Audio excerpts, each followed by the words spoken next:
This is what fishing is about for me. Some people like to spend the times in a bivvy. Some people like, when they come off the bank, to go to a top hotel. Me, I like to have a nice cup of tea, the back of my car, spend 2 days on the river. I start in the morning, fish all day, fish right till dark, and then on the evening I come back, cup of tea, fag, a bite to eat, and jump in the back of the car. I've got my sleeping bag in the back of the car, and I spend a magic night all there on my own. I've done that for years. I remember 20 years ago I used to sleep in the front of a minivan. Then I moved on to an Allegro estate and now onto a Volvo. It's easy, anyone can do it, and it's probably the most efficient way of spending time on the bank and having a good kip. I mean, right from here, I'm literally 100 yards from the river and I'm fishing tomorrow morning at 4 or 5 o'clock.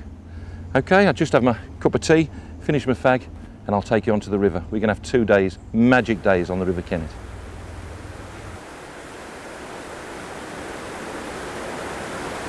If you've ever wondered where true anglers go when they die, then this is it. One of the weir pools on the River Kennet. One of my favourite rivers, it really is. And you can see why. What I hope to do over the next 2 days is catch as many different species as possible. Barbel, chub, pike, perch, roach, whatever I can in the next 2 days. I'm just going to try and get bites, and I'm going to introduce you to river fishing in general. Let's take a look at the weir pool. If we look straight down the weir pool, we can see that the main River Kennet comes down here. It pushes out into the centre. But slightly to the right is the flow, what we call the crease. And that is being formed by those 2 outlets there, which is actually from the trout farm. That water is pumped upstream into the trout farm and then pumped out there. That is a fantastic holding spot for barbel. If we look farther down in the slightly quieter water, that's where the chub and roach will hold. And there'll also be some good perch and pike. But what I'm going to do now is I'm going to make this as natural as possible by putting some boilies and some hemp to try and catch a few barbel. We'll throw them in here, it'll just go over the weir, it'll settle in the white water, and that's where the barbel are at the moment. The river's very low, there's not much oxygen in there, and the most oxygen in the river is that white water. So let's make it as natural as possible. I'll show you how to put the bait in. Now what I'm going to do is I'm going to put these boilies right on the sill of the weir pool, just like this. There you go. And those boilies will go straight over the ledge, straight into the white water. These are Esterberry, Richworth Esterberry boilies. They love these boilies, probably next to Tutti Frutti. They've probably caught more barbel and chub than any other boilie. Middies or minis are my favourite rather than the 18 and 20 mil larger boilies that we use for the carp. There you go, over the ledge. And I'm also going to put some hemp in. I'll just sling that over the side like so, into the water, and that also will go over the ledge. There you go. No more natural than you can get. Look at that. In it goes, over the weir pool, and those fish now will be seeing that come naturally into the water. They'll be sitting there, hopefully within the next half an hour, next hour, those fish will be finding those baits. I'm going down the weir pool, I'm going to cast up into the weir pool and hopefully catch those barbel. We catch a couple of barbel and then we'll move and try and catch another species. Let's go and get a few fish.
Yes, the old estuaries produce straight away. There's certain flavour boilies that barbel and chub like, and estuaries and tutti fruities are one of those boilies they like. This is a nice fish to start the day, certainly. Feels like a chub rather than a barbel, actually. If it is a chub, it's a good chub.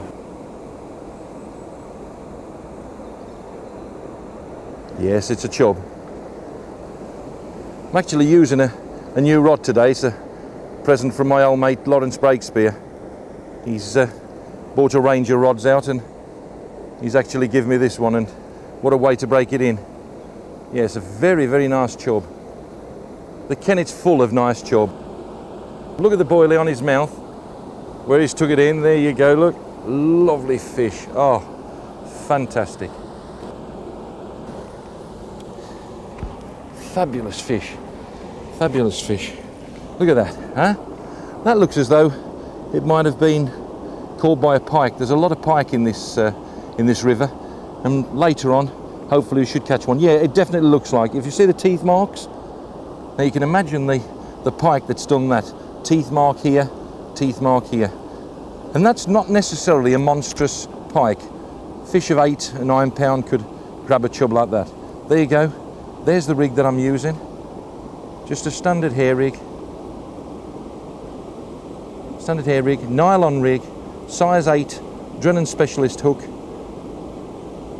with a mini estuary boilie on. I'll go into the rig later on in a second. Let's put that in the net. A lovely chub, look at that. Bonny, bonny chub. I'm gonna have a few of those today. Let's put it in the net. I've positioned the net just out the main flow so that the fish are nice and safe. They're in some nice steady water. Nice and steady and wet water, as you can see around my feet. A decent angler would have bought a pair of waders, wouldn't he? But that's Des Taylor. At least I catch a few fish. Let's see if we can catch another one. Come and have a closer look at the rig. All it is a big Arlesey bomb, 1.5 ounces, that I've flattened with a hammer. That actually holds the bottom better so it doesn't move around. I want to do the moving round. When I lift the rod, it'll move rather than just keep tripping. I got a rubber bead, a swivel. This is 8 pound line. This is 6 pound line coming down to my hair rig. And the hair rig's pretty straightforward. There it is. Size 8 hook with a boilie on the end. Look at that. When he picks it up, what's he get? He gets the hook and he's hooked, look. Can't pick that boilie up without being hooked. Let's sling it out again and see if we can catch another one. Now, if you remember, we put the bait so it was just coming over the sill into that white water, and that's where I caught that fish. So let's cast right into there. And always remember that if you don't cast into there, reel it back in and cast again. A word or a sentence that I don't like, that will do. Doesn't work for catching fish. That will do is just not good enough. It's got to be smack on. Let's see if we can do it. Straight into the white water. Straight into the white water. That's crack on. That's not nearly right. That's smack on right. I'm keeping the rod fairly high up because I want to keep out of this flow to save the lead being pulled out of position. As soon as it gets pulled out of position, those chub and barbel are not down there, they're up there. Now it's obvious they're eating lots of food. I'll just put, every time I catch a fish, I'll put a handful of estuary boilies in. Okay, make sure they go there, straight into the white water. There you go. Even some of them went right onto the sill, but it doesn't matter. They're coming straight into the white water. That's where they are. The takes are incredible on this rig because they're putting the mouth around the boilie and they're hooking themselves, and the tip will go straight over. There's no doubt about a bite. There's no little flicks and dabs. This is straight over. What I tend to do when I'm fishing this method is I tend to fish with the anti-reverse on, but with the clutch fairly loose, you see? And then when I get a take, they're actually hooking themselves on everything. The reel handle doesn't go round. Then I pick the rod up, strike, and sometimes I'll play on the clutch, sometimes I'll play backwind. It depends on what the fish is doing. I tend to start off on the clutch, bring it halfway across on the clutch, and then when the fish tends to get in close, I switch it over and go on to backwind. I find backwind when a fish is in close, especially on very shallow water like this, is probably the best way to play these fish.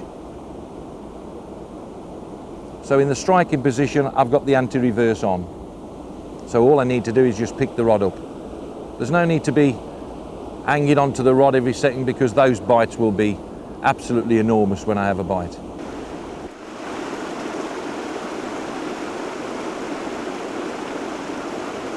Every now and then, just lift the bait so it gives the bait movement, wind back down and put it on, and very often that's what will induce a take. I just had a tiny little touch then. Here we go, here we go. You see those? Okay, there's a fish touching that.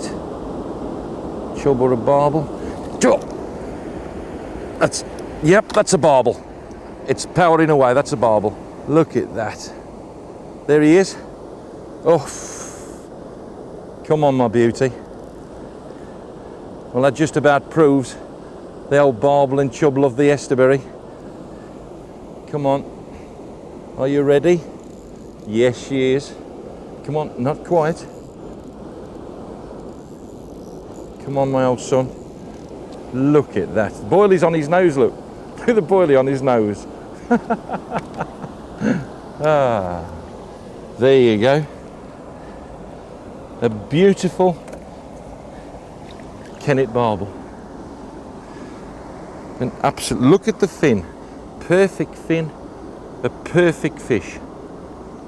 And the boilie on his nose as well. Look at the boilie on his nose. That's how he picks it up, and that's how he gets caught.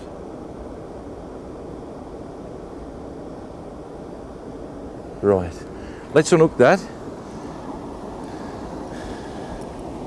Let's put it with a chub.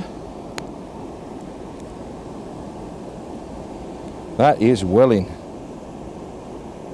That's how I like it. There you go. Cracking fish.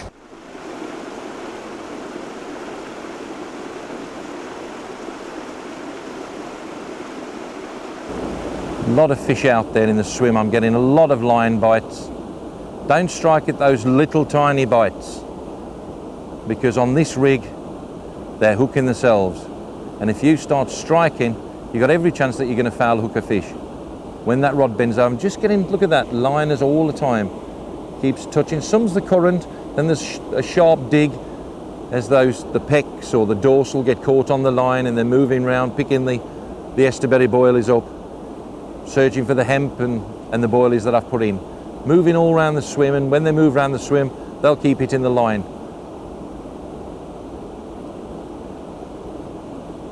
It won't be long before we get another take.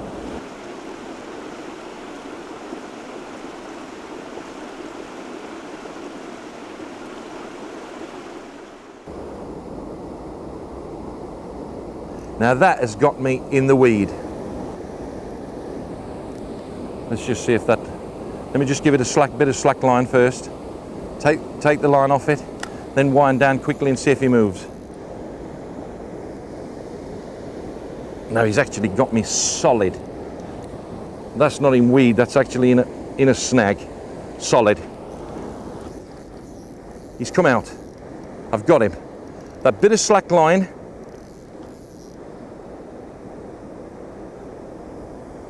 That bit of slack line, and I tighten back up, and away we go. This fish is finding every bit of weed. I thought it may be a chub. You can guarantee that if they find snags or find weed, it's a decent chub. Look at that, a lovely, lovely chub. A cracker, look at that. Look at him, gone in the weed again. Not this time, pal, you're mine. Look at that, a beautiful chub. Ah, that is what river fishing's all about. For me, I love my carp fishing, I love my pike fishing, but to me, That is the most fantastic sight of all. A nice big river chub.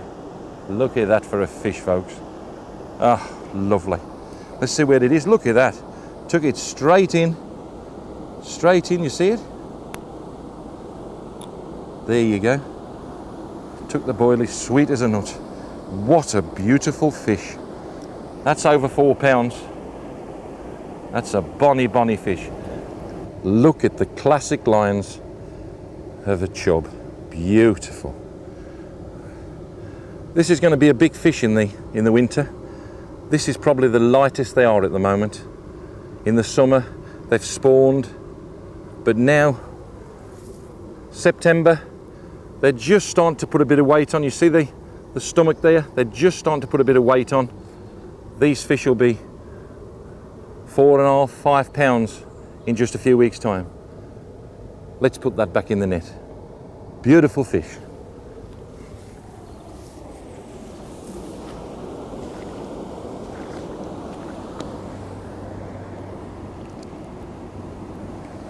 Beautiful fish. The nice thing about this fishing is, there, I'm going to cast out again.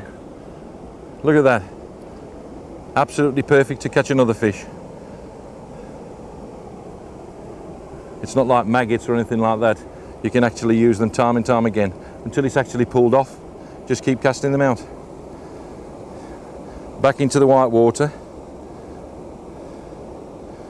There we go, back into the white water. And then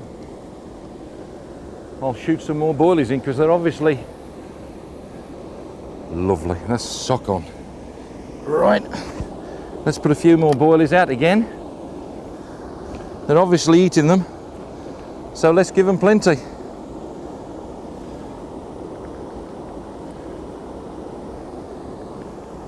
Up into the swim.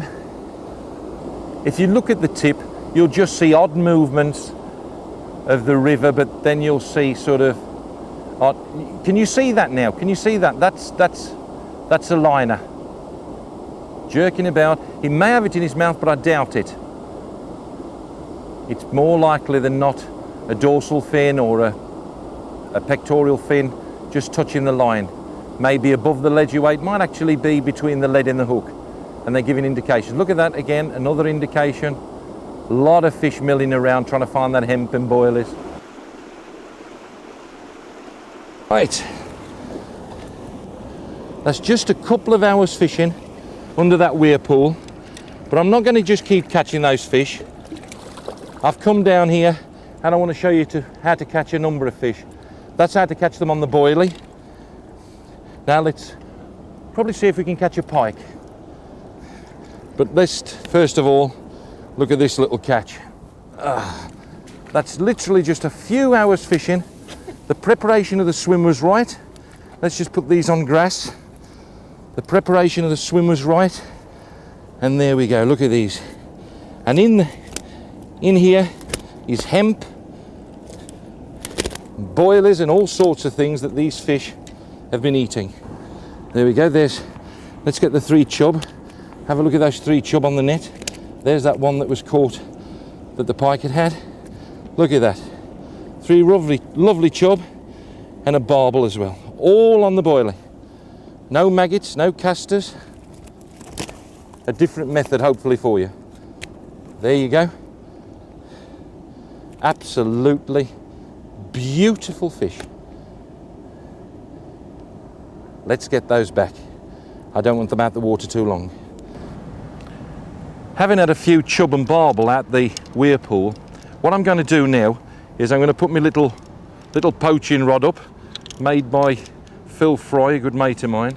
Little 4-sectioned rod that I can just fit in my river kit, and at any time I fancy pike fishing, I can just put this little rod up. It's a lovely little spinning rod. All I'm going to do, I'm going to fish for about half an hour to see if I can catch a pike.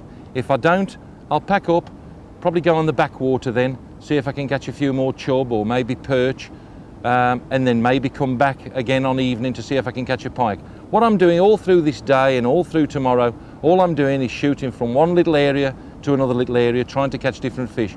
I can't see any point in just sitting there catching chub and barbel all day long. Okay, the methods I've shown you, if you want to sit there all day, then by all means do that. But I've fished this weir a few times and I've had enough chub and barbel in my life not to just want to sit there. I like to catch different fish. So let's now catch a few pike, hopefully. Having put the line through the rings, what I'll do now is show you the actual rig. What I've got is a special hook that when you hook it onto the rubber fish, and I'm a great fan of rubber fishes now, I use them probably more than spinners and actually lures.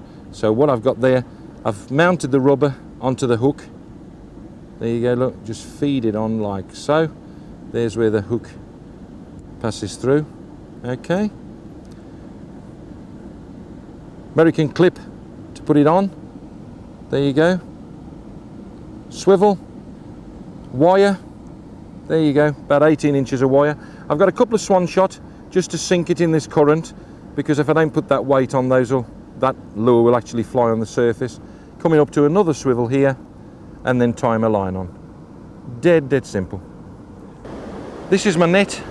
It's from Arlesey Angling, absolutely super net. The net itself, you never ever get a treble or a hook caught in it. Absolutely fantastic material. And because of the big mesh, it's smashing for using in a river, so the actual volume, the flow of water passes through there easy. Okay? And it folds down nice and easy for carrying, like so. Let's see if we can catch a pike. I'm only going to give it a few chucks. I'm not going to spend a great deal of time. Throughout the course of the next day, 2 days, I'll keep coming back and just keep trying to see if there's a pike. I'm not going to spend 8 hours trying to catch a pike. In fact, I'm not going to spend 8 hours trying to catch anything. What I'm going to do is just fish different methods, picking up fish along the way. Okay, there we go. I'm going to cast right over. If you look over there, you see the white water where we caught the chub and the barbel. Now I'm coming to a different area of the weir pool. I'm dropping down along the wall, down below the white water. The pike will usually be held up in the slacker water. So I'm going to cast over there now. You'll see where it lands. There we go, right into the slack water. Let that sink. Now work it.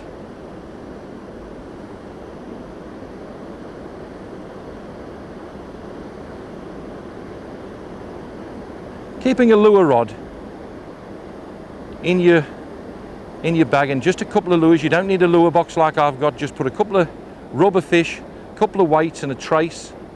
And many's the time when you're catching roach or chub, you might be pestered with a decent pike. Don't let it just take all your fish. By all means, have some sport from it. You can catch a 10, 11, 12, maybe if you're lucky, a 20-pound pike without any effort at all. Just 2 casts into the water and bang, you're in. There's a definite difference between just casting a lure out and reeling it in to proper lure fishing. Proper lure angler will be the chap from when he hits the water to when he puts the lure in his hand. He's working it every inch of the way, trying to make it look like a live fish. No good. Tell you what I'm going to do. I'm going to put that up like so, and I'm going to leave that there, and I'm going over the backwater and see if we can catch some chub on the bread there. It's a very, very small stream. It'll give you an idea how to catch chub in a very, very small stream on the bread. Let's get over there and catch a few fish.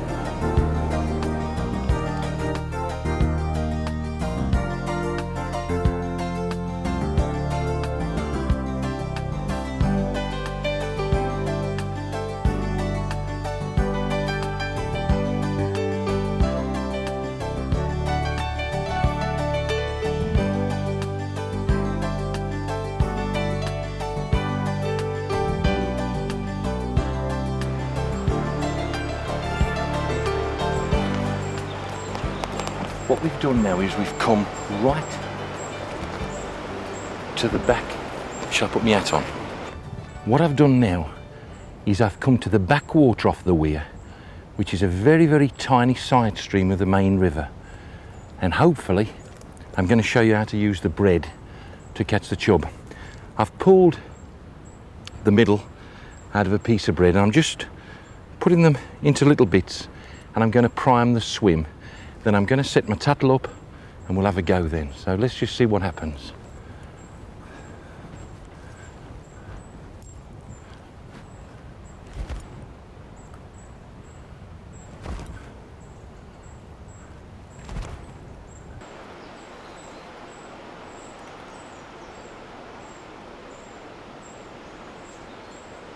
Keep quiet, keep well concealed, and we'll catch a chub. Let's show you the tattle. Now comes probably the simplest way of fishing of all. I've designed a bag that's got a pad on the back that I just take off to sit on. I've got my bait, which is the bread. I've got my landing net, and then the rod, 6-pound line, with the simplest, the very, very simplest of rigs. Look at this, 6-pound line direct, a size 6 super specialist hook. We've made sure it's sharp, with 2 swan shots just pinched on there about 3 inches away. Now what we're going to do is we're going to put a piece of crust on there, like so. Just hook it on, through, bring it back, and all that will do is, imagine when that's on the bottom, that will sit up like that, and when you move it, it'll just waver around in the current, and silly old chub loves it. Now let's put it to the test and go and catch some chub. What I'm doing now is I'm just dunking the bread into the water to give it more weight. Okay, and then we're going to just cast down through there. Beautiful, there we go. Now let's see if we can catch a fish. Quiver tip rod. Just add a little nudge and I'll just pull it up. Sometimes doing that will make it go round. Just nudging the bait. Sometimes pulling the bait just away from it, but that was definitely a little touch. Whether it was a fish actually touching the line or whether it was actually fish mouthing the bait, it doesn't matter. That means there's a fish nearby. Straight away, look, there you go. Trying for the roots, but I'm not going to let him get there. It's a good fish. Not going to let him get there. Come on, my beauty. Look at this fish. Yes. The old bread. Look at that. First, second chuck in. Look what we've got. Old chubbaroonie. Come on, my old friend. There you go. Whee. Not a big fish, but as you can see, an absolutely fantastic method how to catch chub. There it is, look. Hook straight in the corner of the mouth. Swan shot there to be seen. What a lovely fish. One of my favourite fish. Look at that. The method shows again. Does the business. What I'm going to do is I'm going to unhook it.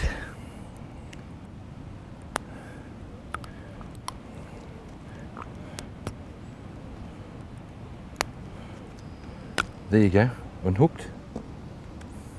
Then I'm going to take this up the river and plonk him in. I'm not going to put him in the same swim.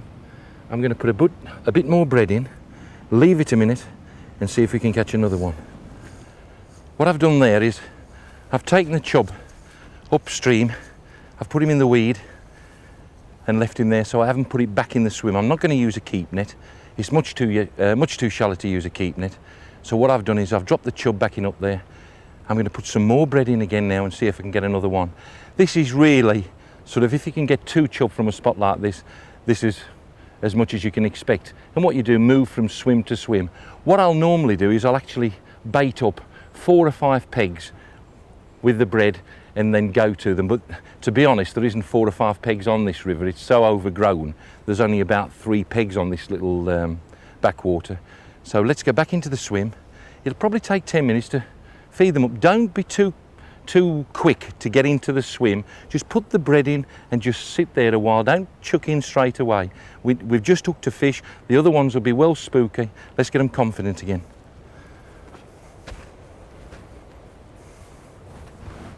Some people actually make a mash, and they'll mash a loaf up and put a huge amount of bread in.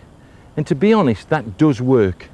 But in small rivers like this, and this has been fished for chub quite regular, one of the things that does spook chub off is a great big cloud of bread coming down. So what I tend to do is, more often than not now, I'll do this. Just pinch that bread, give them a few pieces, they get used to what they're taking, and then plop one on the hook, and as you saw by that last episode, bang, you're in.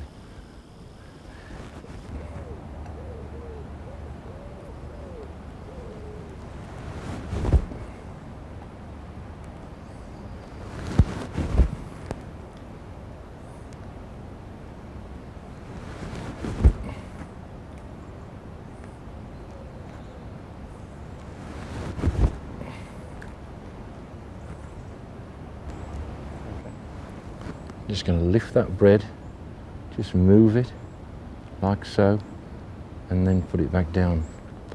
Those reeds make an absolute smashing rod wrist. Look at that, lovely.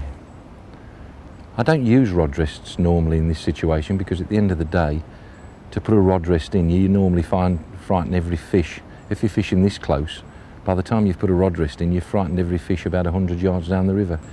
Well, that fish that I had seems to have spooked the rest, which is fairly typical.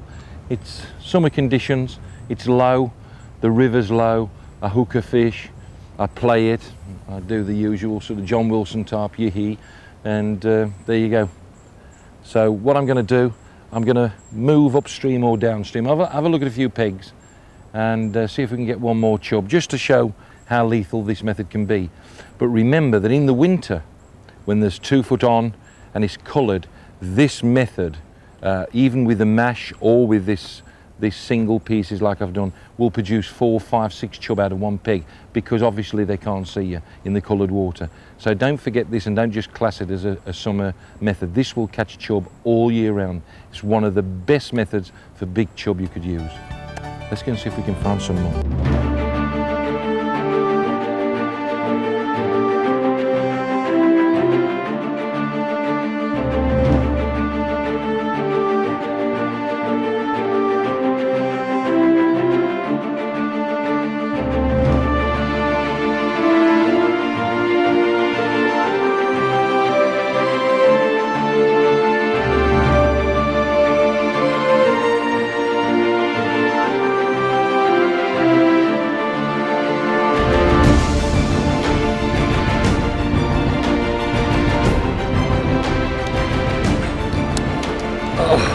This is an incredible situation to get a fish.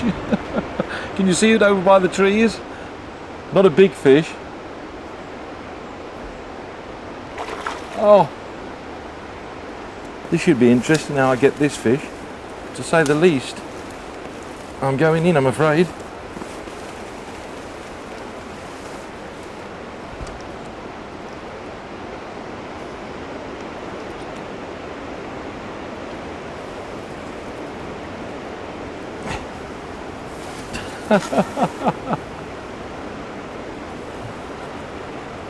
There you go.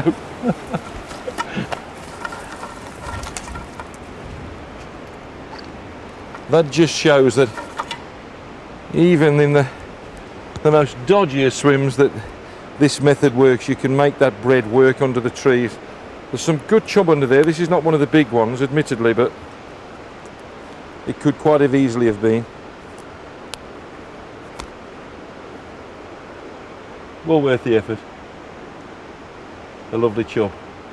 Again on the bread. What a method. There you go. Back into the water, my old son. I just lost a shot. I was actually fishing with one shot. I've just put another shot back on, And what I'm going to do, instead of casting under the tree, I'm going to put it at the back of the tree. The fish keep dropping back and then they come back up. So what I'm going to try and do is I'm going to try and lay an ambush. When they come back, let's see if they actually are willing to take a bait the back of the tree like that. They're swimming downstream and they're coming upstream, back to where they want to be.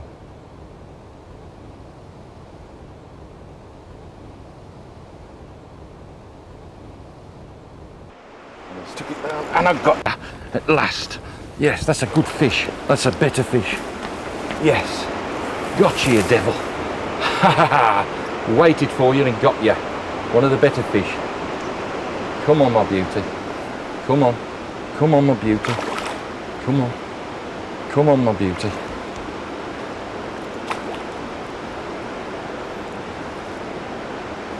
I left at the back of the tree. They kept dropping back and then coming up. And this is a better fish. Look at his big, big white mouth. Look at his big white mouth. Come on, my beauty. Come on. Come on. Come on. Come on. Come on. Oh, I've got 3 pound of weed and a decent chub. That's one of the better ones. Look at that. Look at the spot. Beautiful fish. Now that's a chub. Look at that. Fantastic. That shows the method. All I need to catch you now is a perch and a pike, and we've emptied the river. I'll put that back. Put it back into his home. There you go. Beautiful, beautiful fish. Go on, my old beauty. Go on. Go on. Go on. There she goes. Having now ruined the 2 swims on the river, I think we'd better just pop back to the Weir pool. What I want to show you next is how to catch some perch, and again, maybe even sling the spinner, see if we can catch a few pike. We'll see how it goes. We've caught some barbel, we've caught some chub. Let's see if we can catch something else different.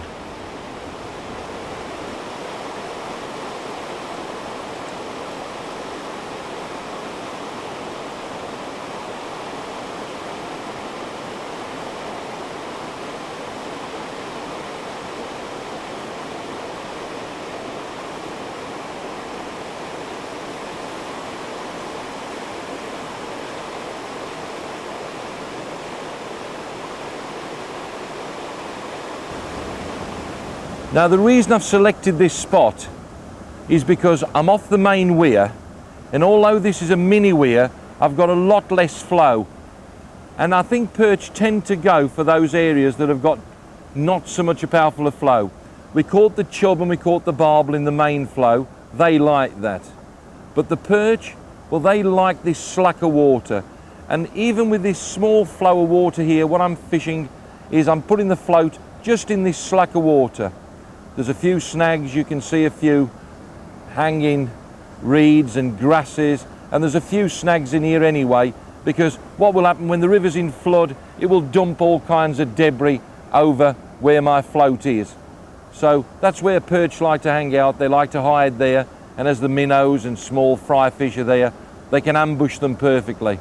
And if you can get a nice juicy lobworm in there and just keep twitching it along, then old Percheroonie can't resist that. This is the perfect perch spot.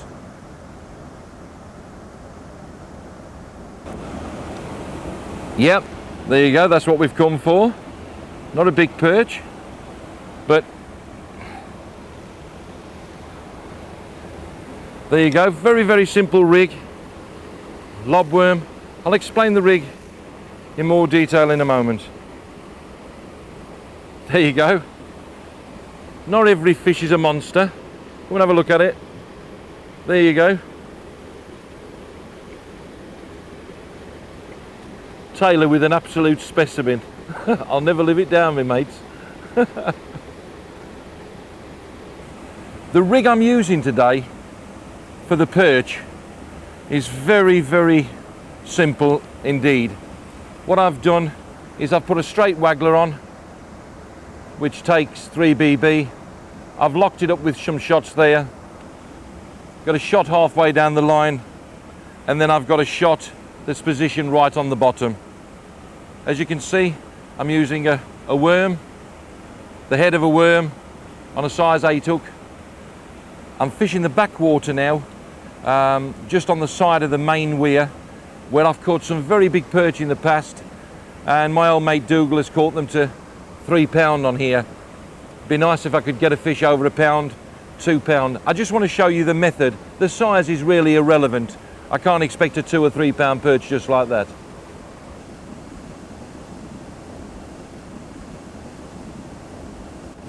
There's nothing clever in keeping the worms. All I do is when I've collected them off the lawn, I put them in some moss like this, keep them in the fridge, nice and cold, and then I transport them in the moss. Those will keep for a few days, no problem at all. If there's any damaged worms or any dead worms, take them out and throw them away, because once you get dead worms in with the live worms, they'll all die. There they are, nice fresh lob worms. All I'm doing is I'm just pinching the head off and putting that on a size 8 hook, and you can see the result. Even small perch are picking that up. You can catch almost any fish you want on that bait. Let's see if we can catch another one. Yes! My God, what am I going to do this time?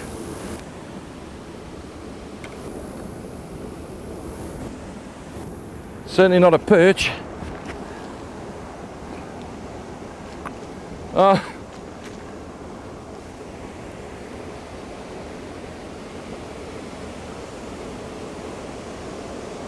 It's a trout, rainbow trout. Just about shows what you can catch on the worm. You can just about catch anything on the worm. Look at this. I've got to be careful because I'm only on fairly light line. Just behaving.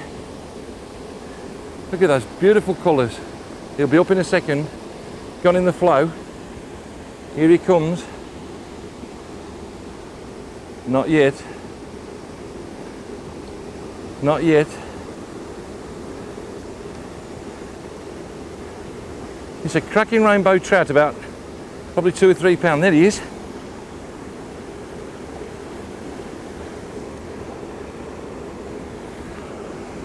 Gone into the flow again. Just about shows what you can catch on the worm. Catch just about anything on the worm. You can catch pike, anything. There you go. Oh, straight in the lip. Lovely. Come on. Come on. Come on. Yes. Oh, look at that. A thin, perfect trout. Look at that.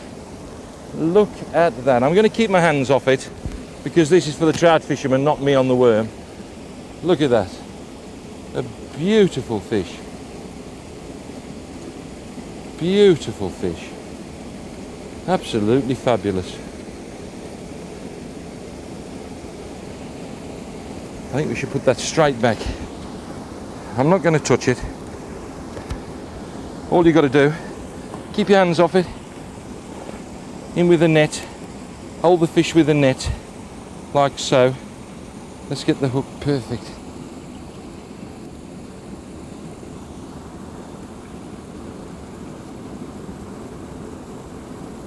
Out it comes.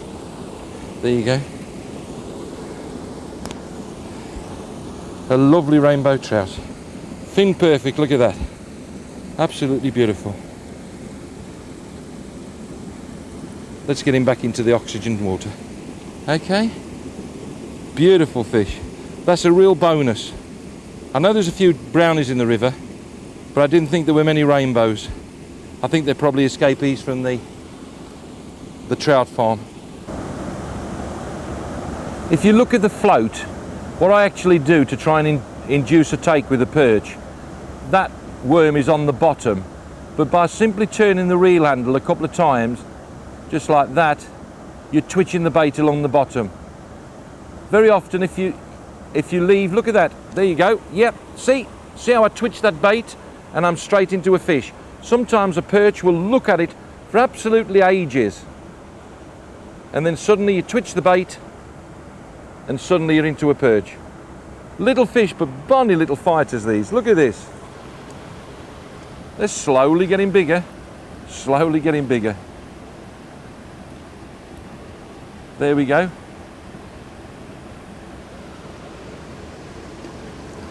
Did you notice how I twitched that bait then?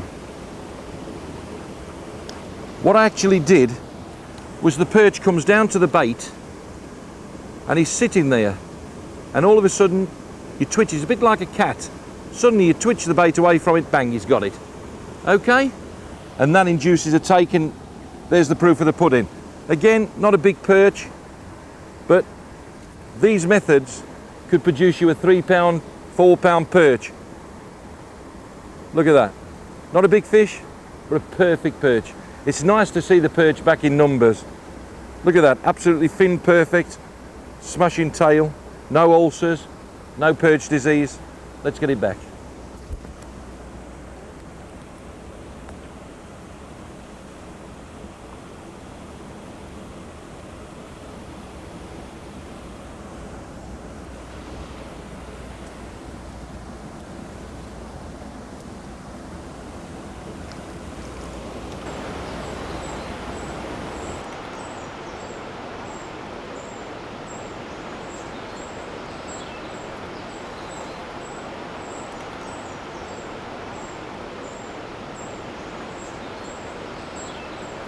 I absolutely love doing this, picking the species you want to catch.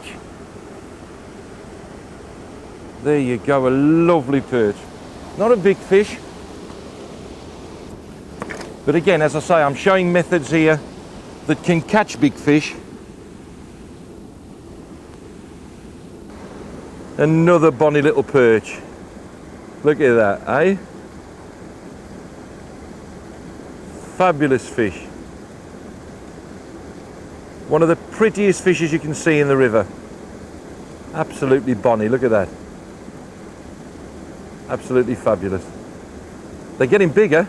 That's twice as big as the last one. Let's see if we can get one twice as big as this one.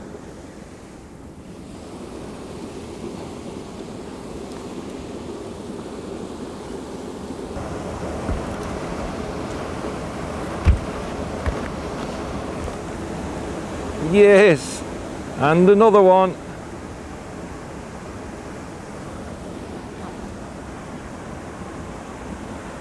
Oh dear.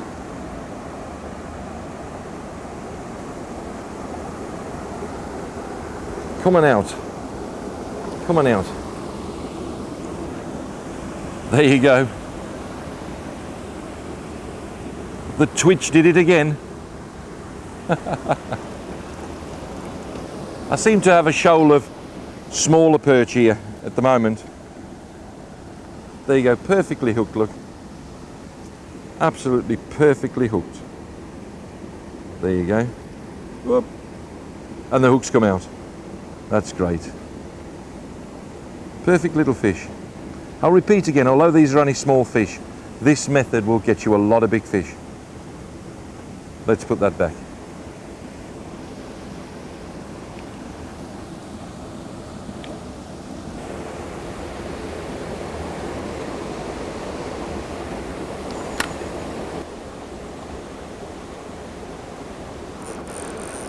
Yep. It is, look at this. Whoa, full of fight. Look at the spinner. He's going to do a jumpy in a minute. Whoa. Oh.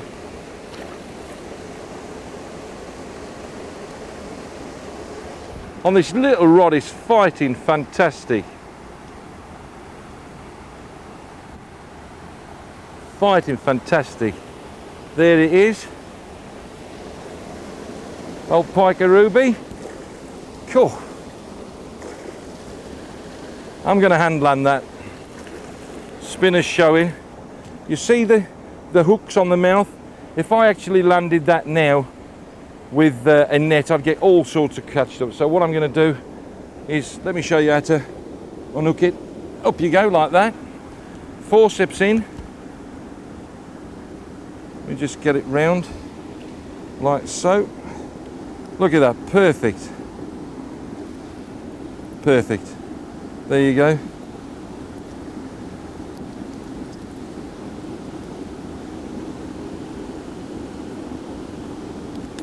There you go. Look at that.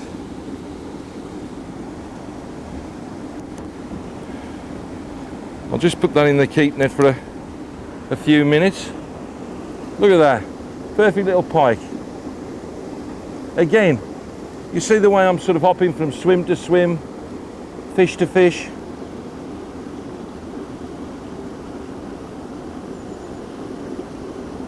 And who said pike hurt you? Look at that.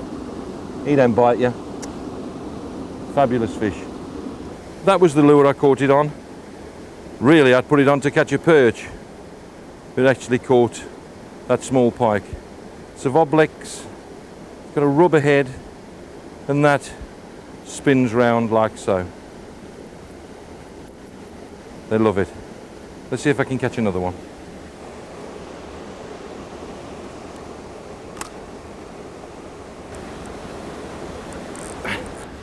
That's another small pike. See, you fish for different things. You can't catch a pike, then all of a sudden you're into a couple. Only small fish, but it doesn't matter.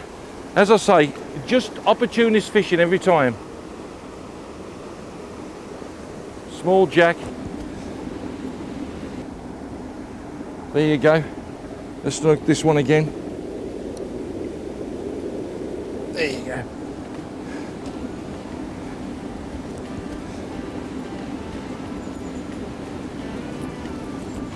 Same spinner.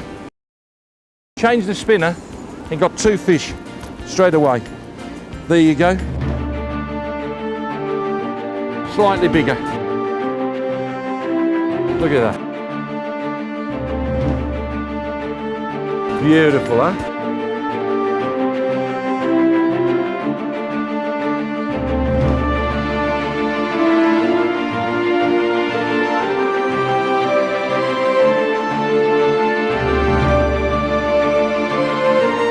Well, here I am back at the Weir pool, hopefully going to catch a bigger chub and a bigger barbel than last time. But that's the nice thing about this kind of fishing. You can just keep scooting round from one type of fishing to another. Although over the last couple of days we've only caught small fish, certainly the next fish could be a monster. It could be a 6-pound chub, it could be a 10-pound barbel, a 3-pound perch, whatever. But isn't that what fishing's all about? Wondering what that next fish is going to be. I'll catch you next time round.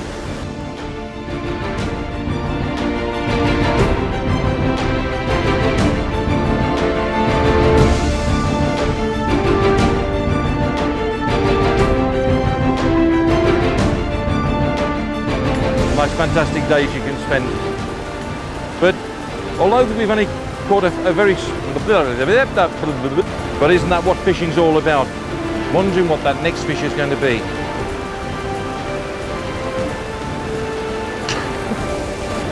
Well, here I am back at the Weir pool. Hopefully this time I'm going to catch a bigger chub or a bigger barbel than the last time. But one thing I hope is that you've learned from all the methods that I've told you over the last couple of days. I hope you... Oh, let's go. I'm different, all different things. Come on, let's go. I can't do it. I'm finished.